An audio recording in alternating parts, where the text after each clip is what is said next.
कुसुम GB24 news में आप सभी का स्वागत है।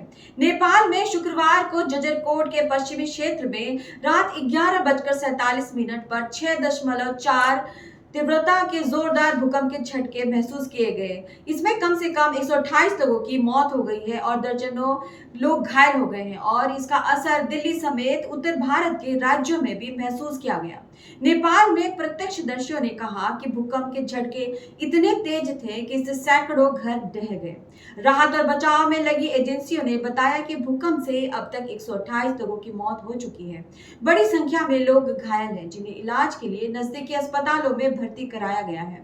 एजेंसियों को डर है कि मौत का आंकड़ा अभी बाकी दिनों में बढ़ सकते हैं।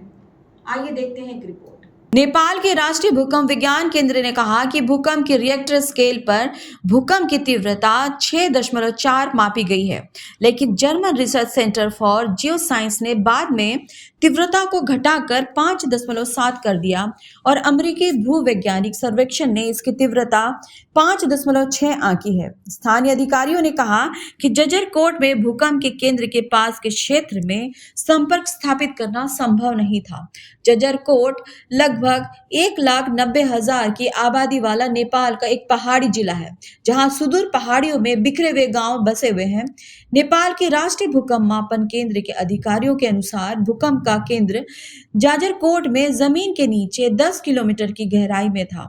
भूकंप का असर भारत और चीन में भी महसूस किया गया। पश्चिमी नेपाल में भीषण भूकंप से अब तक 128 लोगों की मौत हो चुकी है और सैकड़ों लोग घायल हुए हैं। भूकंप से कई घर ध्वस्त हो गए हैं। नेपाली अधिकारियों ने पुष्टि की है कि रुकुम पश्चिम में 35 से ज्यादा लोगों की मौत हो गई है, जबकि जाजरकोट जिले में 90 से अधिक लोगों की जान गई है। भूकंप के बाद से रेस्क्यू फोर्स बचाव अभियान में जुटी है। वहीं नेपाल की राजधानी काठमांडू और आसपास के इलाकों में भूकंप का तेज झटका महसूस किया गया। जाजरकोट काठमांडू से लगभग 500 किलोमीटर पश्चिम में है। भूकंप का झटका महसूस होते ही काठमांडू में लोग अपने घरों से बाहर निकल आए।